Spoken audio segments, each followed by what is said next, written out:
नमस्कार दोस्तों, आज की कहानी में हम जानेंगे कि कैसे 7 राजकुमारियां एक मेढकी बनी। तो चलिए कहानी शुरू करते हैं। एक राजा अपने 3 बेटों के साथ प्रजा का पालन पोषण बहुत अच्छे से करते थे। उनके राज्य में प्रजा बड़ी सुखी थी। एक दिन राजा को विचार आया कि वह अपने पुत्रों में से किसी एक को उत्तराधिकारी मान ले। राजा ने अपने मंत्री को एक दिन बुलाकर निर्णय लेने के लिए सलाह मांगी। तो वह महाराज से बोले कि महाराज, तीनों ही राजकुमार अच्छे हैं, आप तीनों की शादी कर दें और जो अच्छा रहे उसे ही राज्य का उत्तराधिकारी बनाएं। राजा को यह बात पसंद आई। उन्होंने शादी के लिए शर्त रखी, राजकुमारों को तीर चलाकर फेंकना है। जिस दिशा में वह बाण गिरेगा उसी दिशा की राजकुमारी से उनका विवाह हो जाएगा। राजा ने इस प्रतियोगिता की पूरे नगर में घोषणा कर दी। सभी लोग उत्सुक होकर स्वयंवर का इंतजार करने लगे। एक दिन वह दिन आ भी गया। सभी राजकुमार, राजकर्मी, राजा इकट्ठे हुए। तीनों राजकुमार अपना धनुष बाण लेकर तैयार हो गए और अपने अपने निशाने छोड़ दिए। 2 निशाने घोड़े। सबसे बड़े राजकुमार का तीर पश्चिम में गिरा, दूसरे का उत्तर की ओर गिरा, तीसरे राजकुमार का तीर हाथ से डगमगाकर एक सरोवर में जाकर गिर गया। इसके बाद सैनिकों ने ढूंढा, तीर जहाँ गिरा वहाँ के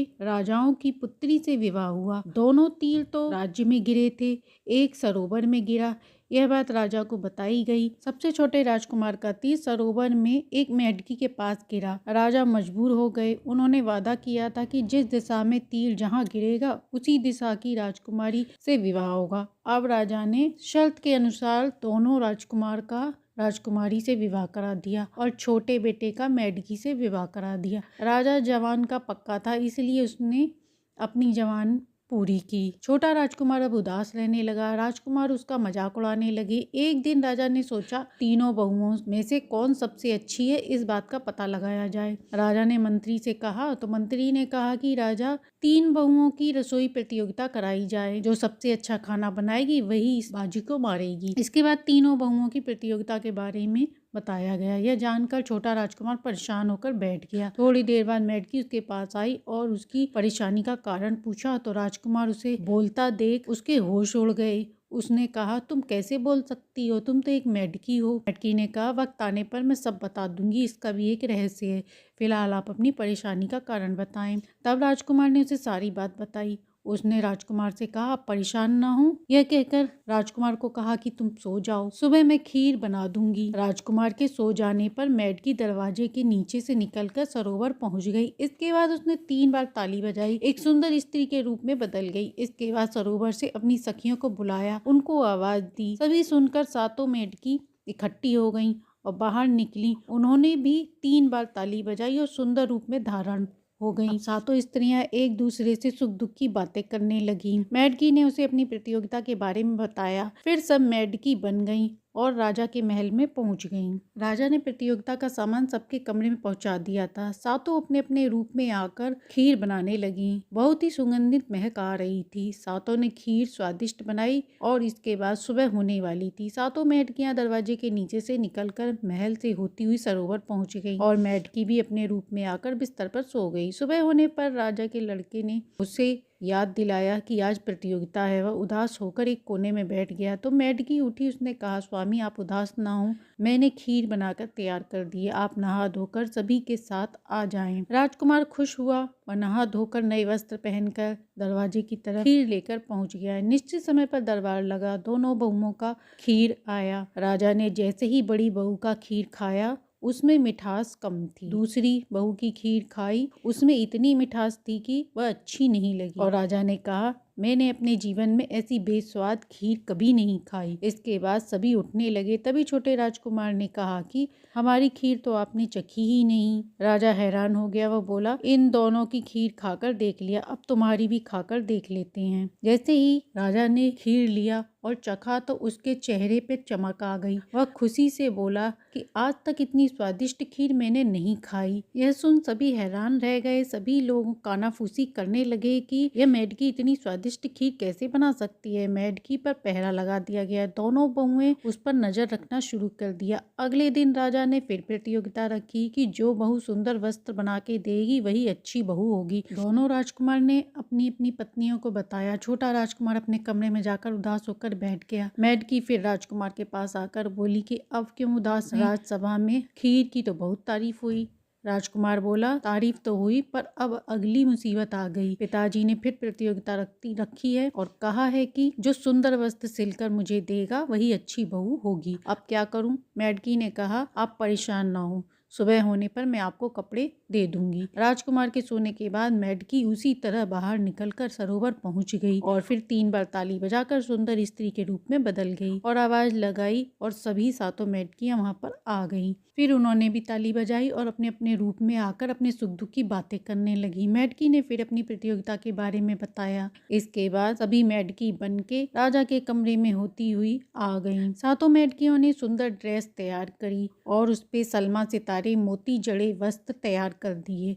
काम होने के बाद सातों मेढकियां महल से निकलकर सरोवर पहुंच गईं। मेढकी भी अपने रूप में आकर सो गई। सवेरे उठने पर राजकुमार उठा और उदास होकर बैठ गया। तभी मेढकी ने बताया कि वस्त्र तैयार है, राजभवन में ले जाकर दिखा दें। राजकुमार नहा धोकर वस्त्र पहनकर सुंदर सलमा सितारे मोती जड़े वस्त्र लेकर खुशी खुशी महल से होता हुआ राजमहल पहुंच गया। तीनों राजकुमार वस्त्र लेकर पहुंच गए। बहू के वस्त्र देखे तो वहाँ कट लगा था। राजा ने कहा, ये कोई कपड़े हैं? और ये वस्त्र नौकर को दे दिया। दूसरी बहू का देखा, वह भी पसंद नहीं आया और उसे भी नौकर को दे दिया। अब छोटे राजकुमार के कपड़े देखे तो राजा खुश हो गया। वह बहुत सुंदर थे। वह बोला, ये तो बहुत सुंदर है, ये तो। अब दोनों राजकुमार जल गए और बोले, पिताजी अभी कोई फैसला ना लें, आप एक और प्रतियोगिता कराएं। राजा ने कहा, ठीक है। अब राजा ने तीनों बहुओं के लिए कहा कि जो दरबार में सबसे अच्छा गाना गाएगी वही अच्छी बहू होगी, उसी के पति को गद्दी मिलेगी। दोनों राजकुमार बहुत खुश हुए।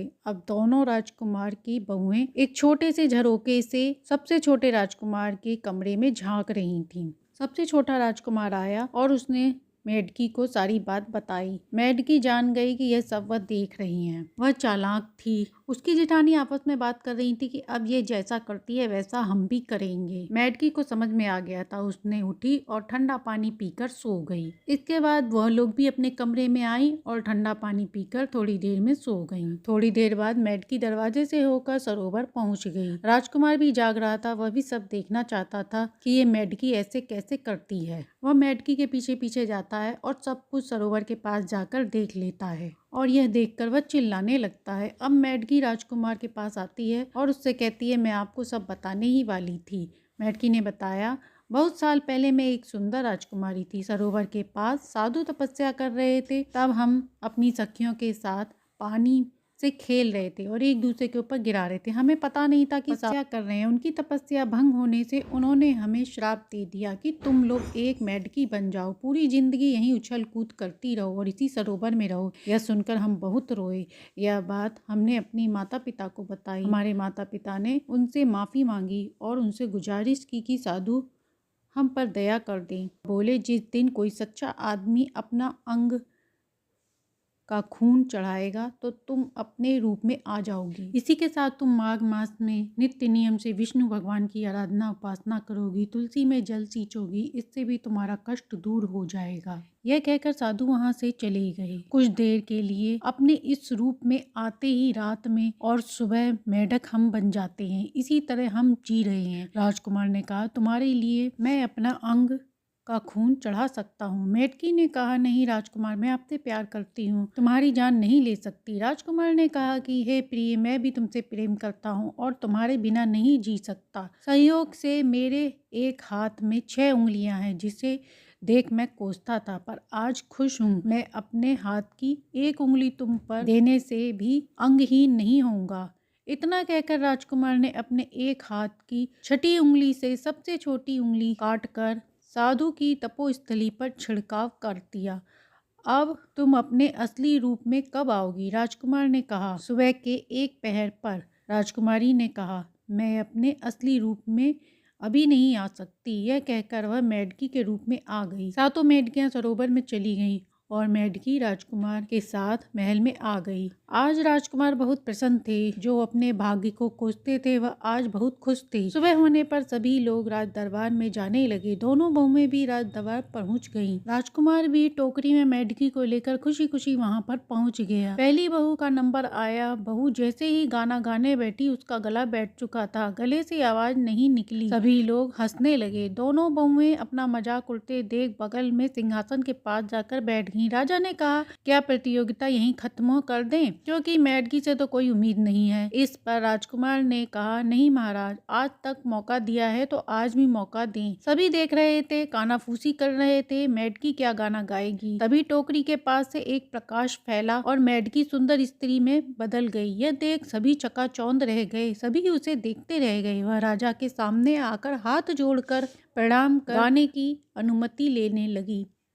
राजा की आज्ञा अनुसार उसने गाना गाया तो सभी मुग्ध हो गए। गाना खत्म होने पर सारे खुश थे, सभी ने उसकी प्रशंसा की। राजा भी खुश थे और उसके मैडकी होने का राज जानना चाहा। राजकुमारी ने सब बता दिया। राजकुमारी ने बताया कि उसकी यह हालत एक ऋषि की वजह से हुई है, जिसके श्राप के कारण वह ऐसी हो गई। इसके बाद से वह माघ मास का स्नान, पूजा, व्रत, भजन कीर्तन करने लगी, तुलसी में जल अर्पण करने लगी। उसी प्रताप के कारण उसका विवाह इस घर में हुआ, जिससे उसे अपने नए जीवन के संचार करने में सहायता मिली, जो राजकुमार को बताया था। उसके बाद राजा ने सबसे अच्छी बहू का गौरव उसे दिया, उसके पति को राजगद्दी पर बैठा दिया। इसके बाद दोनों की शादी हुई और दोनों खुशी खुशी जीवन यापन करने लगे।